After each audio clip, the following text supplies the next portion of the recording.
नमस्कार। डीडी राजस्थान के इस विशेष कार्यक्रम बीच बहस में आपका स्वागत है। मैं हूं आपके साथ विकास सोनी। कवि दुष्यंत कुमार ने क्या खूब कहा है, हो गई है पीर पर्वत से पिघलनी चाहिए, इस हिमालय से कोई गंगा निकलनी चाहिए। सिर्फ हंगामा खड़ा करना मेरा मकसद नहीं, मेरा मकसद यही कि ये जो सूरत है वो सूरत बदलनी चाहिए। जी हाँ, पिछले 9 सालों से हमारे देश की सूरत बदल रही है। हमारा देश बदल रहा है, हमारा देश आगे बढ़ रहा है। प्रधानमंत्री नरेंद्र मोदी जी के नेतृत्व में पिछले 9 सालों में उनके कुशल नेतृत्व का ही परिणाम है कि देश का आधारभूत ढांचा काफ़ी सुदृढ़ दिखाई दे रहा है। इसी पर चर्चा करने के लिए स्टूडियो में आज हमारे साथ खास मेहमान मौजूद हैं, वरिष्ठ पत्रकार श्याम प्रसाद जी शर्मा जी। सर, आपका बहुत बहुत स्वागत है इस प्रोग्राम में। नमस्कार जी सर। चर्चा को आगे बढ़ाते हैं। प्रधानमंत्री नरेंद्र मोदी जी ने के कुशल नेतृत्व में उनकी सरकार ने 9 साल पूरे किए हैं। आप इन 9 सालों में जो देश में जो आधारभूत ढांचे में क्या कुछ परिवर्तन हुए हैं, उन सारे परिवर्तनों को आप किस तरीके से देखते हैं? देखिए, जो आज़ादी के बाद में जो विकास की गति थी वो चल तो रही थी, लेकिन थोड़ी सी स्लो थी, दिखाई नहीं दे रही थी। हाँ, दिखाई नहीं दे रही थी, धीरे धीरे चल रहा था।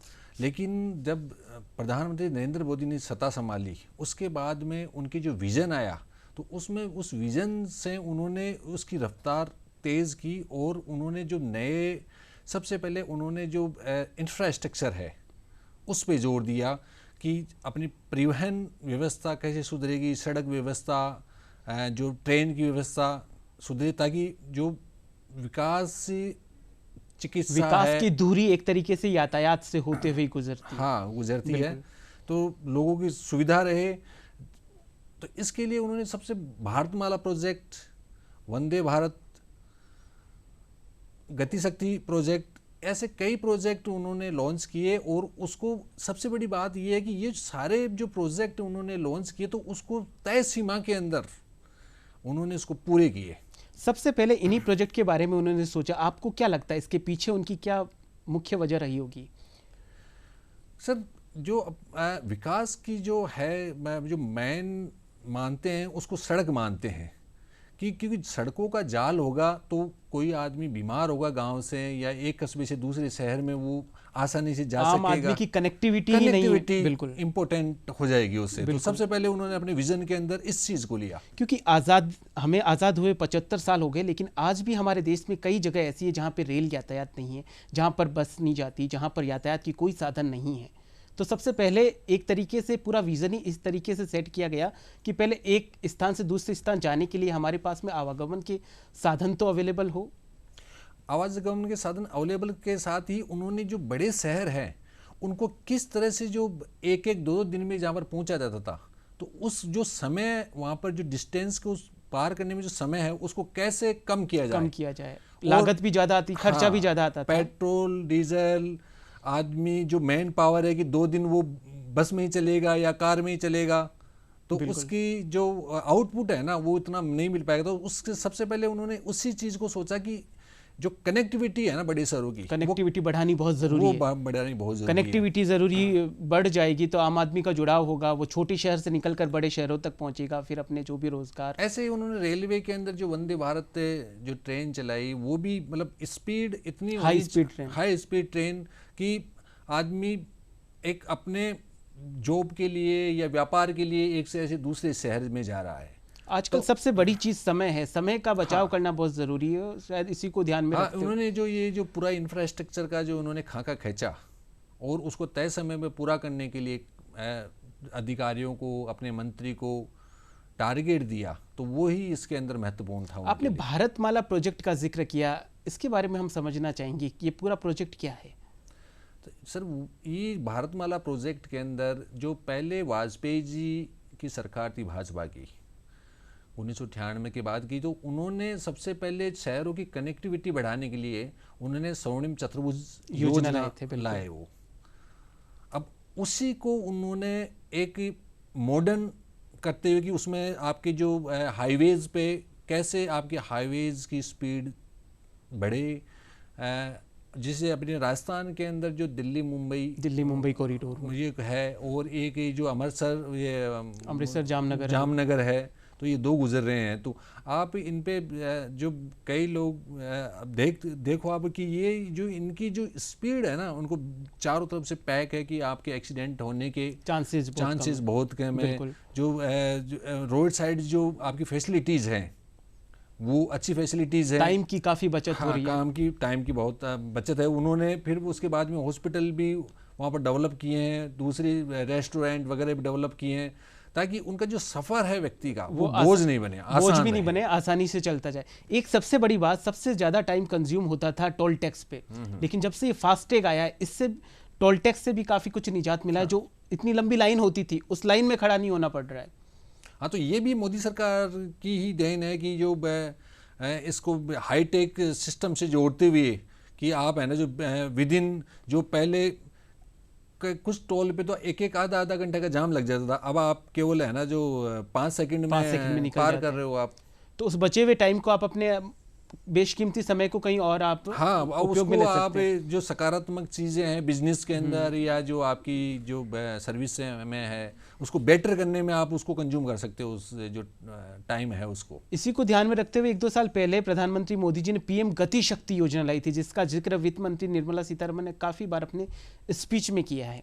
गति शक्ति योजना से क्या कुछ प्रभाव पड़ता हुआ दिखाई दे रहा है आपको? सर, उसमें आपके जो ये कॉरिडोर बनाएंगे तो उसमें आपके इंडस्ट्रियल जो डेवलपमेंट है तो उसके साथ ही वो जो आसपास में तो रोजगार मिलेगा ही उससे, और उसके साथ ही जो भारत के अंदर जो औद्योगिकी जो चीज़ है, औद्योगिक जो सबसे ज़रूरी है कि किसी भी देश के लिए विकास के लिए कि आपके खुद पे निर्भरता बढ़े, आत्मनिर्भर भारत। हाँ। मोदी जी का सपना भी है मेक इन इंडिया। सही, बिल्कुल। तो इसको कहीं ना कहीं ये कॉरिडोर कहीं ना कहीं काफ़ी हद तक सहायता दे सकता है। हाँ। इसके अलावा 2 रक्षा गलियारे भी बनाने का काम चल रहा है तमिलनाडु में और एक उत्तर प्रदेश में।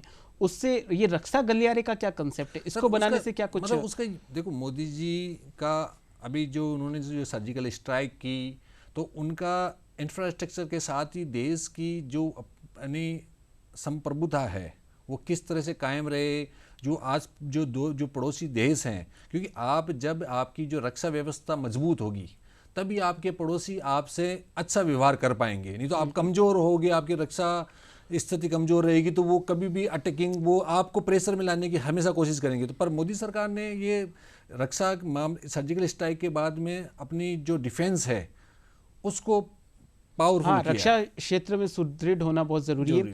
अगर राजस्थान की बात की जाए तो राजस्थान में भी जो बॉर्डर वाले इलाकों हैं वहाँ पे सड़कों का काफ़ी अभाव है, तो उससे कहीं ना कहीं रक्षा क्षेत्र में हमारी कमज़ोरी साबित हो रही थी पिछले कुछ सालों तक। लेकिन पिछले कुछ सालों में ऐसा हुआ है जो हमारे बॉर्डर एरिया है उनको भी इन गलियारों में शामिल किया गया है और वहाँ पर भी सड़कों का निर्माण करवाया जा रहा है ताकि सेना की जो भी चीज़ें वो भी मूवमेंट उनका बढ़े। उसके सड़कों के अलावा उन्होंने जो तारबंदी वाली है और फिर बाद में जो निगरानी व्यवस्था है, बिल्कुल। मुझे याद है अभी 1-2 साल पहले बाड़मेर और जालोर की सीमा पे एक ऐसा हाईवे तैयार किया गया है जहां पर लड़ाकू विमान उतर सकते हैं। तो क्या लगता है आपको, इस तरीके से और भी ऐसे प्रोजेक्ट चल रहे हैं बॉर्डर एरिया में? तो इससे देखो जो पड़ोसी जो हमेशा आपको युद्ध के लिए ललकारता था या जो आतंकवादी गतिविधियां चलाता था, उससे ये अब उनको मालूम है कि ये कभी भी यदि हमने ऐसी कोई हरकत की तो हिंदुस्तान भारत चुप बैठने वाला नहीं है। तो ये जो मोदी सरकार की ये मजबूती, देश की मजबूती के लिए उन्होंने ऐसा, मैं सोचता हूँ कि ऐसा काम किया, ऐसा कदम उठाया है। ये जो पीएम गति शक्ति योजना है इसमें काफ़ी कुछ मंत्रालय को एक साथ में जोड़ा भी गया है।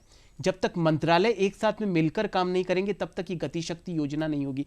इसमें काफ़ी कुछ मंत्रालय जिसमें रेलवे है, सड़क है, राजमार्ग है, पेट्रोलियम गैस मंत्रालय को जोड़ा गया है, टेलीकॉम है, पावर है और शिपिंग है, एविएशन मंत्रालय, इन सबको जोड़ के एक ये पीएम गति शक्ति मंत्रालय ने इनको एक रूप दिया है। क्या आपको लगता है कि इन सारे जो मंत्रालय को जोड़ा गया है तो उससे मैं मानता हूँ कि इससे जो सरकार का जो आपसी कोऑर्डिनेशन है वो बेटर होगा और उससे जो काम की गतिशीलता है वो बढ़ेगी और उसको आप मूर्त रूप, कोई आपका आइडिया है सरकार का या उसकी पॉलिसी है तो किस तरह से, क्योंकि अलग अलग डिपार्टमेंट अपनी अलग अलग सोच है, अब उसमें वो यदि एक मंच पे आके एक तरह से काम करेंगे तो मेरे हिसाब से वो स्पीड उसकी तेज होगी और देश के जो विकास के लिए वो ये जरूरी भी है। ये गतिशक्ति योजना में हर गांव को 4G के साथ में कनेक्टिविटी 4G कनेक्टिविटी के साथ में जोड़ा गया है। आपको लगता है कि 4G कनेक्टिविटी आने से भी कुछ विकास की जो धुरी है उसमें कुछ परिवर्तन होगा? हाँ सर, ये तो आजकल जैसे सड़क की जो पहले जरूरी थी सड़क, हाँ अब उसके लिए इंटरनेट उतना ही जरूरी हो गया जरूरी है हो गया है। कि आपको यदि किसी विदेश में भी आपकी हेल्थ के लिए कंसल्ट करना है या और कुछ सुविधा के लिए कंसल्ट करना है तो आपकी 4G सुविधा रहेगी, आपके पास नेट अच्छा है तो आप उस चीज़ से कंसल्ट कर पाएंगे। आजकल जो ऑनलाइन क्लासेज हैं कि कुछ शहरों के अंदर जिस क्लासेज के लिए भीड़ पड़ती, तो अब ये यदि 4G या 5G फैसिलिटी उनको गांव में या कस्बों में मिल जाएगी तो वो ऑनलाइन स्टडी भी कर पाएंगे। तो ये आज के जो विकास के लिए, हाँ, शिक्षा भी कहीं ना कहीं बेटर फ्यूचर के लिए आधारभूत ढांचे की बिल्कुल महत्वपूर्ण भूमिका निभाती है। इसी गतिशक्ति योजना के तहत गैस पाइपलाइन का भी एक जाल बिछाया जा रहा है पूरे देश में। गैस की जो मतलब सप्लाई है वो भी पाइपलाइन के जरिए होगी, तो इसको आप किस तरह से देखते हैं? सर ये जो जब हर रसोई के अंदर आपकी पाइपलाइन से गैस, राजस्थान के भी काफी शहर हैं जो जयपुर कोटा भी आ गए, जयपुर में भी शहर में भी बहुत तेजी से काम चल रहा है। आप देखो जयपुर शहर के अंदर इतनी तेजी से काम चल रहा है कि जो एक अभी 3-4 महीने पहले स्टार्ट हुआ और जो आपके कई कॉलोनियां तो जुड़ भी चुकी है, मतलब जुड़ चुकी है। तो अब यदि आपके रसोई तक, अब फिर बाद में रसोई तक गैस पाइपलाइन पहुंचेगी तो आपको सिलेंडर के लिए गृहिणी को परेशान नहीं होना पड़ेगा कि आज मेरा सिलेंडर खत्म हो जाएगा तो मैं क्या करूंगी, बिल्कुल मेरा खाना पकेगा कि नहीं पकेगा। तो ये भी बहुत अच्छा डिसीजन है मोदी सरकार का बहुत अच्छा डिसीजन है। जो देश के जो एयरपोर्ट्स हैं उनमें भी काफ़ी कुछ क्रांतिकारी बदलाव हो रहे हैं पिछले कुछ सालों से। आप इन एयरपोर्ट में जो बदलाव हो रहे हैं उनको किस तरीके से देखते हैं? ये भी कहीं ना कहीं उन गलियारों के ही पार्ट है, उनमें भी एविएशन डिपार्टमेंट उनमें भी है। काफ़ी जगह नए एयरपोर्ट बनाने की स्वीकृति भी मिली है। देखो अब आपने अभी जो चर्चा की शुरुआत में इसी का जिक्र किया कि ये समय आजकल जो सबसे महत्वपूर्ण टाइम हो गया कि आप टाइम को कितना बचा सकते हो और उसको अपनी मानव शक्ति में कितना यूज कर सकते हो। तो आप मानो पहले रोड अच्छी की, अब यदि रोड से भी अलावा भी यदि उसको और भी जल्दी जाना है तो वंदे भारत ट्रेन में जाएगा। अब उसको टाइम की और भी कमी है उसके पास, तो आपके एयरपोर्ट डेवलप होंगे। बिल्कुल, तो छोटे छोटे शहरों में एयरपोर्ट का चल रहा है कि एयरपोर्ट वहाँ बनाएंगे। उनसे आपको क्या लगता है उन छोटे शहरों के ऊपर कितना कुछ परिवर्तन आएगा? देखो उसमें एक तो क्या कि लोगों के जो जीवन स्तर है उसमें सुधार होगा, एक वो एक दूसरे शहर से आने जाने में कंफर्ट होगा। यदि किसी विकास ये अपनी जो बिजनेस के लिए जा रहा है या वो सर्विस के लिए जा रहा है तो उसकी जो समय सीमा बढ़ेगी वो कम होगी, तो उसका सदुपयोग कर पाएगा। तो ये तो मतलब किसी विकसित राष्ट्र के लिए जरूरी है, अच्छा कदम मानता हूँ मैं, तो बहुत अच्छा मानता हूँ। एयरपोर्ट के साथ साथ जो हमारे देश की बंदरगाह है वहाँ तक पहुँचने के लिए भी हमारे पास में साधन मुहैया नहीं होते थे। कहीं पे सड़क नहीं है, कहीं पे हमारे पास में आवागमन के साधन नहीं है। तो पिछले कुछ सालों में बंदरगाहों को भी जोड़ा जा रहा है। सबसे पहले बंदरगाहों की कनेक्टिविटी बढ़ा रहे हैं, न सिर्फ देश में बल्कि देश के बाहर जो जहाज वगैरह आकर रुकती है उनके लिए भी अच्छी से अच्छी सुविधाएं उनको अवेलेबल करवा रहे। तो आपको क्या लगता है जो देश से एक्सपोर्ट होता है उसकी जो दर है उसमें भी? हाँ उसमें देखो अपने यहाँ पर प्रोडक्शन कर लिया, फैक्ट्री आपने जो अपना औद्योगिक विकास तेजी से हो रहा है, अब प्रोडक्शन को अपन अपने इंटरनेशनल मार्केट के अंदर दूसरे देशों में भेजने के लिए आपके पोर्ट है ना वो इम्पोर्टेंट है। तो अब डेवलप यदि पोर्ट होंगे अपने पास तो अपन उस अपने जो मैन्युफैक्चरिंग जो प्रोडक्ट है उनको दूसरे देशों में आसानी से बेच पाएंगे। बिल्कुल।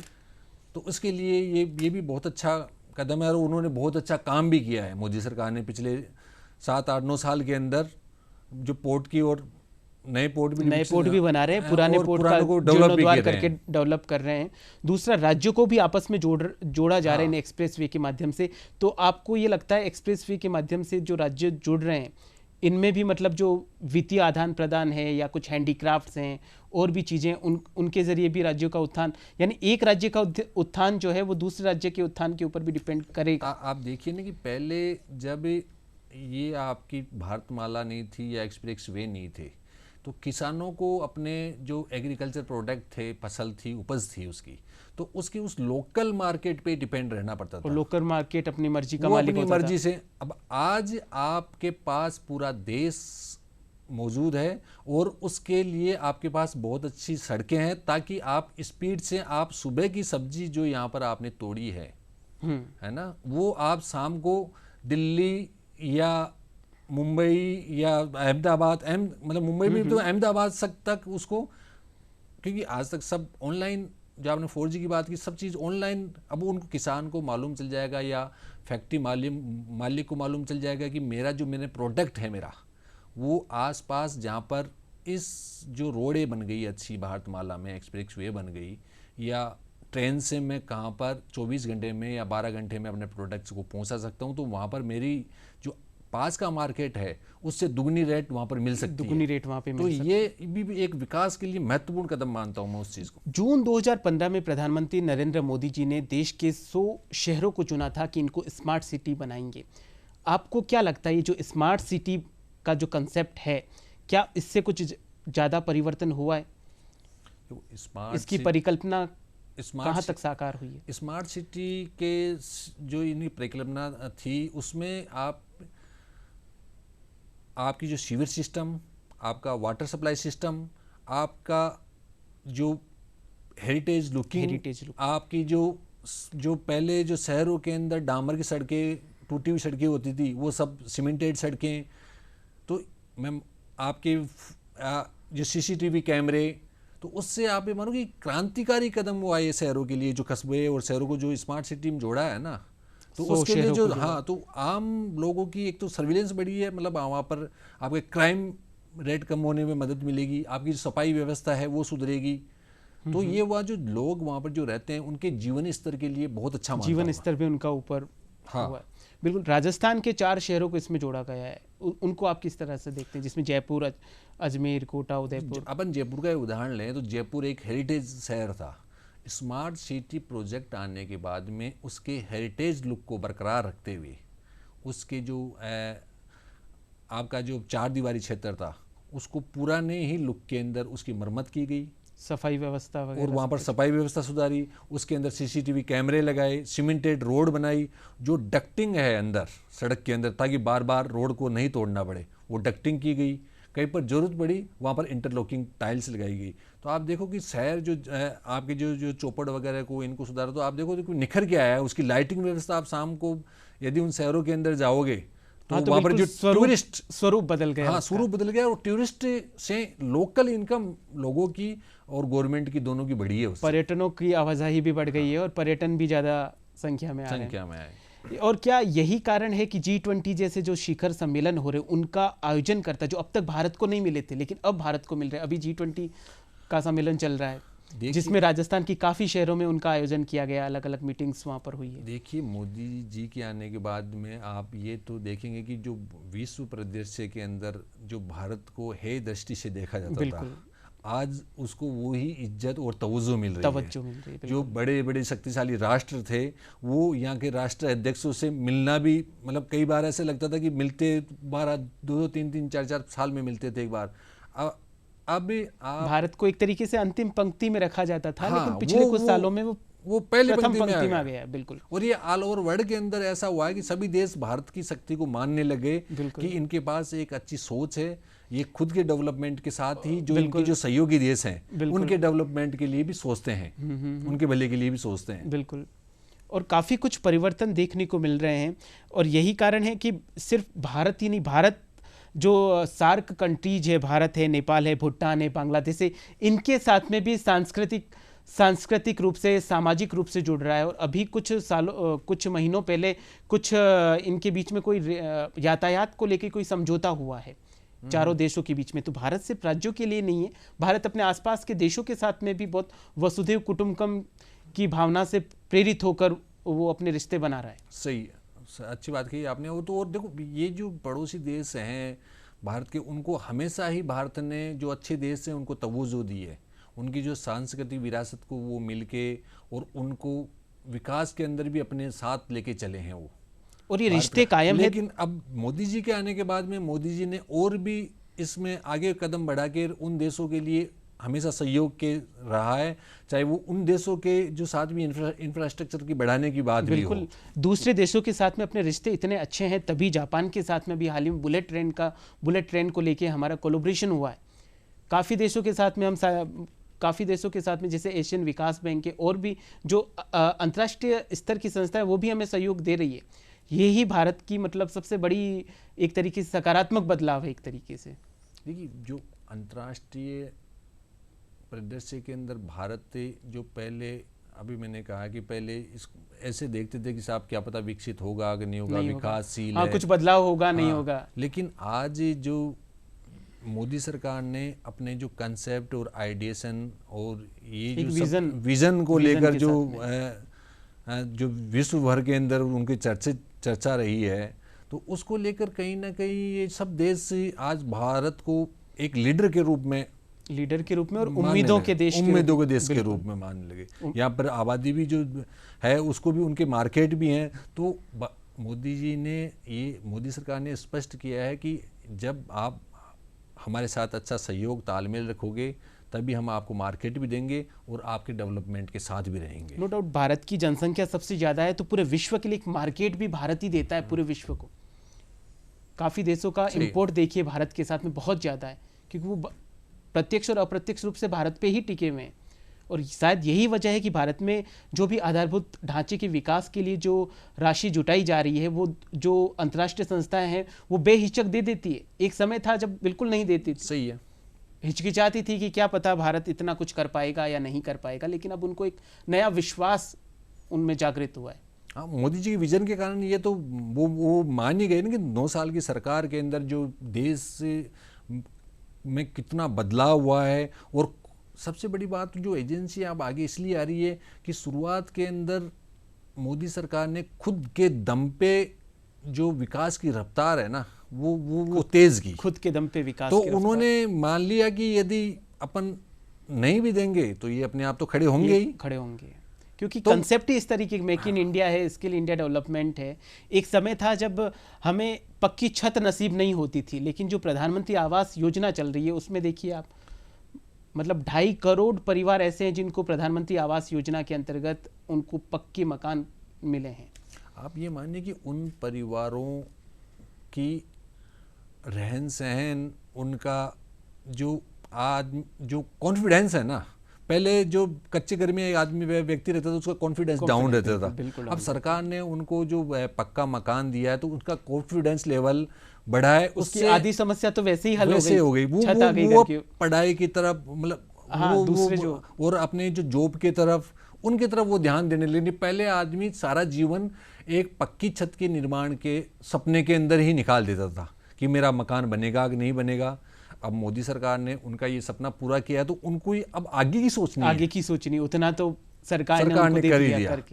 अब उन्होंने कहा कि आप अपनी शिक्षा, जो बच्चों की शिक्षा के बारे में सोचो, अपने विकास की किस तरह से रोजगार के बारे में, और उसके लिए भी काफ़ी योजनाएं चल रही है। स्किल इंडिया मूवमेंट चल रहा है, उसमें भी मुद्रा लोन के तहत आपको लोन दिया जा रहा है। लोन से आप अपना कोई भी उद्योग धंधा विकसित करके फिर आधारभूत संरचना। मुद्रा लोन तो इतना कि जो छोटे छोटे जो रेहड़ी वाले, लघु कुटीर वाले और मध्यम उद्योग हैं, उनको आप मानो कि उनके लिए संजीवनी मिल गई है उससे। तो बिल्कुल कि वो जो पैसे पहले वो सूद पे पैसे लेके आते थे और उसको चुका नहीं पाते थे, ब्याज देते रहते थे उस पर, 2 रुपये से एक डाका, 3 रुपये से एक डाका, तो जितनी कमाई होती थी वो उसी में जाती रहती थी। अब ये मुद्रा लोन मिलने से उनको संबल मिला है। आज़ादी के इतने सालों बाद भी हमारे देश में ऐसे कई गांव थे जहां पे बिजली नहीं थी, लेकिन आज ये प्रधानमंत्री सौभाग्यम योजना के तहत उनके हर घर बिजली योजना के तहत बिजली भी चल रही है, बिजली भी वहां तक पहुंच रही है। देखो, प्रधानमंत्री ये सौभाग्य योजना, दीनदयाल ज्योति योजना, दोनों से इतना जीवन स्तर में इतना सुधार आया है कि अब भी हर घर के अंदर आपके बिजली का कनेक्शन है। और इन्होंने फीडर सेग्रीगेशन करके और गांव-गांव के अंदर आपका 3 फेज लाइन भी दिए, ताकि वहां पर जो आपके जो उद्योग धंधे के लिए भी आपको 24 घंटे बिजली मिल सके। पहले एग्रीकल्चर की वजह से क्या होता था कि केवल 3 फेज बिजली 8 घंटे ही मिल पाती थी। अब आपके 24 घंटे आप कोई भी अपने गांव कस्बे के अंदर आप अपना उद्योग धंधा भी लगा सकते हो। तो ये भी एक क्रांति, मैं मोदी सरकार क्रांतिकारी कदम मानता हूँ इसको भी। कुल मिलाकर प्रधानमंत्री मोदी जी के कुशल नेतृत्व में देश का जो आधारभूत ढांचा है वो सुदृढ़ हो रहा है और हम उम्मीद करते हैं कि भारत इसी तरह विकास की बुलंदियों को छूता रहे। आज के इस विशेष कार्यक्रम में फिलहाल के लिए इतना ही। मुझे दीजिए इजाज़त। नमस्कार। और आपका बहुत बहुत धन्यवाद और मुझे दीजिए इजाज़त। नमस्कार।